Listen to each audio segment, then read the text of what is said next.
Assalamualaikum warahmatullahi wabarakatuh. Perkenalkan nama saya Rizky Banyumili. Saya dari Prodi Manajemen Semester 2. Pada kesempatan hari ini, saya ingin mempresentasikan tentang konsep bank dan lembaga keuangan.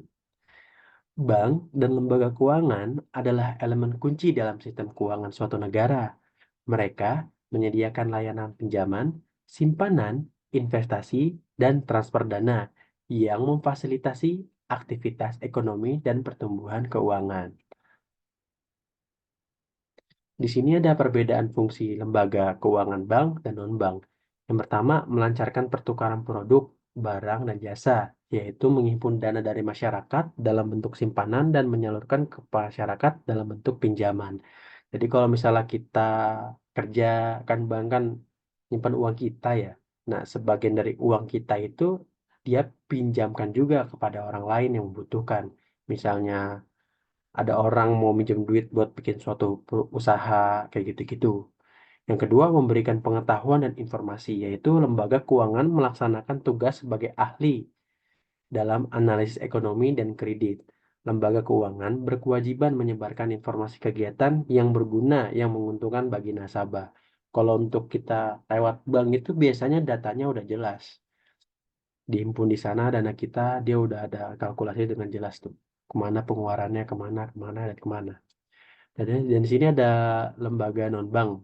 Fungsi dasarnya sebagai pengumpul dan penyalur dana yang digunakan untuk menunjang perkembangan pasar uang dan pasar modal, menghimpun dana, memberikan kredit, menjadi perantara bagi perusahaan.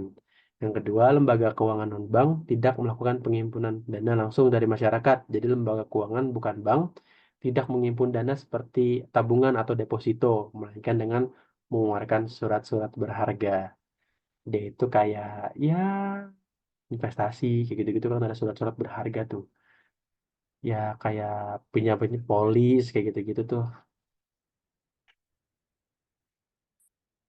Dan sini ada bank komersial. Fungsi utama bank komersial menyediakan jasa simpanan kredit dan transaksi perbankan untuk individu maupun bisnis.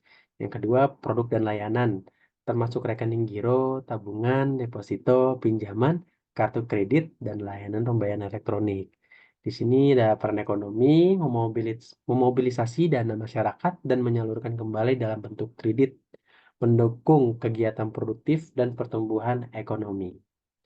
Di sini ada bank syariah. Nah, dia tuh punya prinsip-prinsip yaitu bagi hasil, produk tanpa riba, dan tujuan sosialnya selain tujuan komersial, bank syariah juga memiliki tujuan sosial seperti mendukung kegiatan zakat dan kebajikannya. Oke, di sini ada bank syariah. Nanti eh, apa sih bedanya konvensional dan bank syariah ini? Bank pada umumnya dan syariah. Yang pertama jelas kalau syariah itu berpatokan dengan syariat-syariat yang ada di agama Islam. Contohnya seperti bunga yang riba, serta memberikan uang untuk hal-hal yang negatif. Jadi kita sebut aja. Contohnya seperti ini. Bedanya, kita membeli satu rumah dengan harga 1 miliar, dan kita hanya punya uang 100 juta. Jika kita pinjam kepada bank-bank lain, dia akan memberi kita 900 juta dengan bunga. Tapi kalau bank syariah tidak. Bank syariah itu akan membeli rumah tersebut dahulu, baru dia akan menjual kepada kita. Contoh dia beli rumah 1 M, dia bisa jual 1,2 antara penjual dan pembeli. Tapi kalau kita di bank-bank lain, kita minjem duit di dia 19 juta dan akan dibalikin berupa uang juga dengan bunga. Nah, itu disebut riba. Tapi kalau bank syariah itu dia membeli rumah tersebut lalu dia menjualnya kepada kita dengan berapa kali angsuran dan cicilannya. Yang pertama itu. Yang kedua, kalau misalnya bank syariah dan bank-bank lainnya itu bedanya itu dia di jadi eh, memberikan pinjaman. Contoh kalau misalnya bank lain ada satu perusahaan nih, ini sama-sama sesuai aturan ya. Tapi kadang bank-bank lain tuh masih bisa menyuplai. Contohnya kayak gimana? Kayak minuman-minuman keras deh. Dia kan dilarang banget agama. Cuma sebagian bank ada yang masih memperbolehkan buat usaha dia. Yang penting tidak melanggar aturan-aturan pemerintah. Tapi kalau bank syariah itu melarang itu. Jadi kalau dia memberikan pinjaman kepada seorang pengusaha, Dia harus tahu nih, perusahaan tersebut dalam rangka apa nih? Apakah dalam rangka-rangka yang aneh-aneh? Jadi kalau misalnya dia minjem buat kayak buat toko minuman atau bar, tempat-tempat malam, klub-klub main malam tuh Bank Syariah tidak akan meminjamkannya karena tadi dia menomorsatukan soal agama atau asas-asas agama di dalamnya. Itu dia bedanya syariah dengan bank-bank lainnya.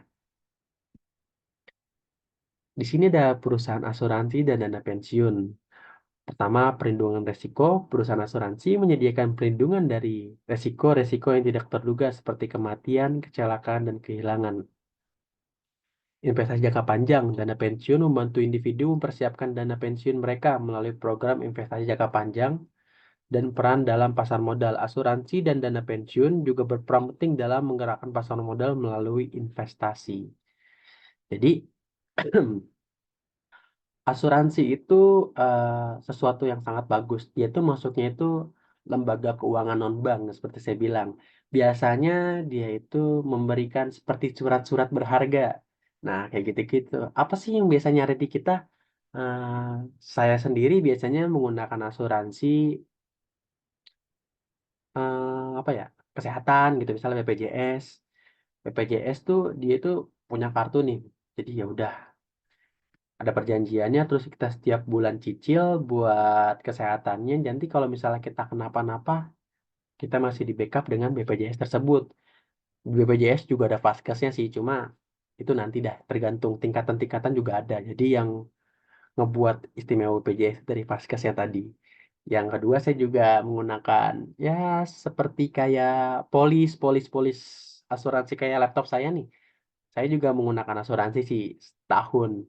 Ya kalau ada apa-apa masih bisa ke backup. Nah kayak gitu dia itu bentuknya itu surat berharga aja kayak gitu. Dulu suratnya itu dicetak dikirim kepada kita, tapi sekarang di era digital biasanya dia itu ngirim via email suratnya. Begitu sih. Di sini ada perusahaan pembiayaan dan perusahaan pegadaian. Pembiayaan konsumen. Perusahaan pembiayaan menyediakan kredit untuk pembelian barang konsumsi seperti kendaraan dan elektronik. Pembiayaan itu apa sih? Lebih ke kebutuhan kita sih. Contohnya ada pembiayaan soal alat-alat masak. Di dapur kita butuh apa nih? Wah, kita mau buka usaha nih. Tapi kita nggak punya blender misalnya. Ada perusahaan pembiayaan yang akan nyuplai kita dengan kita ngekredit atau menyicil juga bisa. Di sini kayak di motor-motor nih, kalau contoh kan saya nih, motor punya ada. Pembiayaannya itu sih saya menggunakan FIF atau Adira. Nah, di sana saya butuh banget motor nih buat operasional saya cari kerja ataupun keluar kuliah dan lain-lain. Nah, perusahaan ini akan memberikan pembiayaan kepada kita. Nanti kita bisa cicil, teman perusahaan pembiayaan. Sewa guna usaha, perusahaan ini kan jasa sewa guna usaha, leasing untuk aset produktif seperti mesin dan peralatan yang tadi saya bilang. Di sini pegadaian, menyediakan pinjaman dengan jaminan barang bergerak, membantu individu yang membutuhkan dana cepat. Nah, ini benar nih. Pegadaian tuh yang terkenal tuh sekarang namanya pegadaian sih benar. Misalnya kita butuh uang berapa ratus, 500 ataupun 1 juta. Nah, tapi kita bingung nih, kita di mana-mana nyairinnya susah atau lambat. Nah, pegadaian ini salah satu alat cukup cepat untuk mencairkan uang. Kita punya apa nih? Contoh kita punya emas, kita bisa gadai dulu.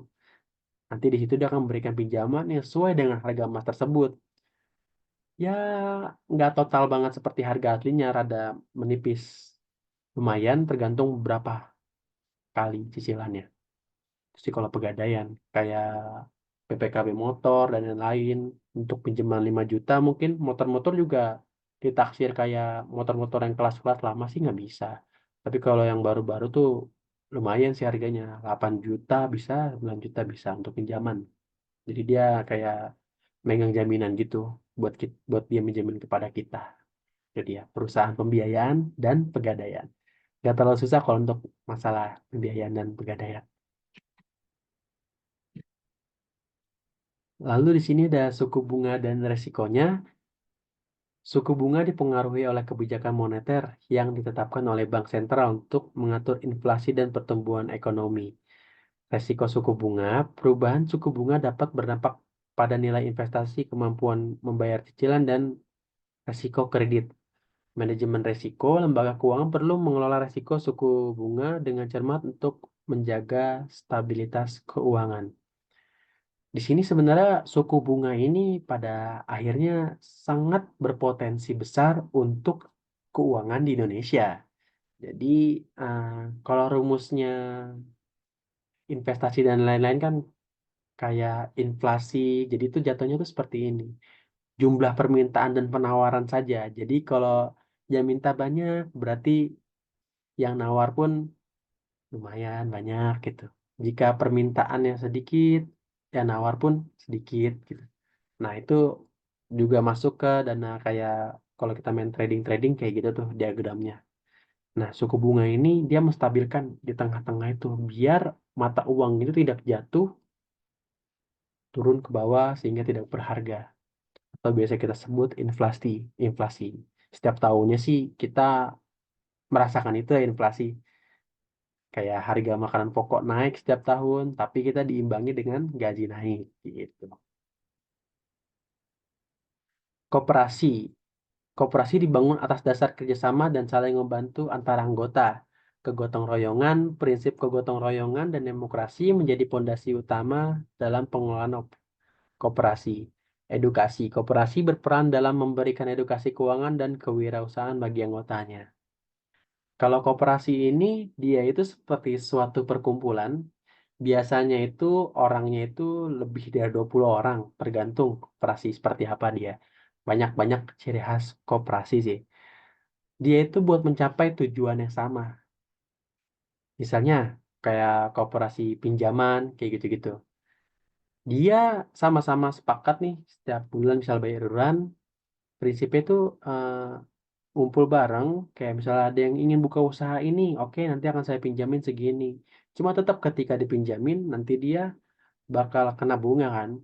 Nah, bunganya itu akan dibagi rata ketika hasil telah dibayar, tak di koperasi, nanti orang yang setiap bulan ngangsur itu juga dapat bonus dari situ. Kebagi rata deh semuanya, dibagi rata. Nah, kayak di akhir tuh biasanya dia ada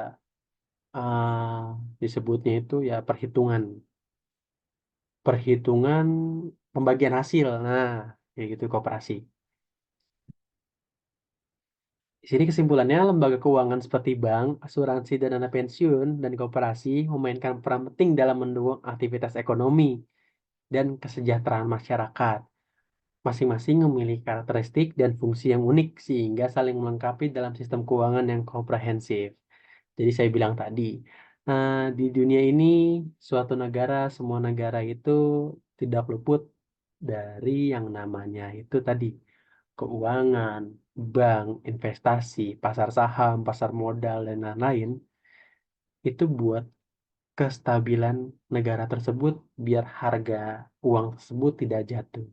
Syukur-syukur untuk saat ini di Indonesia, untuk keuangan itu masih stabil, tidak terlalu jatuh banget. Jadi kalau misalnya kita, meskipun harga dolar naik ya, jadi harga 1 dolar beli di sini bisa makan yang luar biasa, duit kita di sana juga kurang. Tapi sesuai data yang saya dapatkan pada saat itu, saya buka YouTube, saya buka berita-berita untuk harga uang, mata uang di Indonesia itu cukup stabil sih. Dolar juga ya masih di 14.000, 15.000 segitu. Meskipun udah ada kenaikan dibanding zaman dulu, tapi kenaikan pun masih bisa stabil. Dengan berbagai macam investasi di Indonesia. Contohnya kayak sekarang nih di Indonesia tuh sedang ada hilirisasi nikel kayak gitu-gitu. Nah, itu bantu banget untuk perkembangan perekonomian Indonesia. Ini adalah referensi yang saya dapatkan dari berbagai macam judul dan tema. Oke, itu aja dari saya.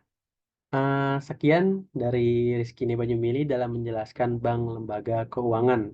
Tadi kita udah tahu masalah bank konvensional, syariah, asuransi, dan lain-lain di sana, dan pembiayaan kayak pegadaian, kayak ya buat ngasih alat elektronik ataupun kendaraan atau pembiayaan. Banyak sih yang saya dapatkan di bank lembaga keuangan. Untuk inflasi juga ya jauh lebih mengerti. Itu aja yang saya sampaikan pada kesempatan saat ini dalam rangka ujian tengah semester lembaga keuangan. Mohon maaf jika ada kesalahan kata. Assalamualaikum warahmatullahi wabarakatuh.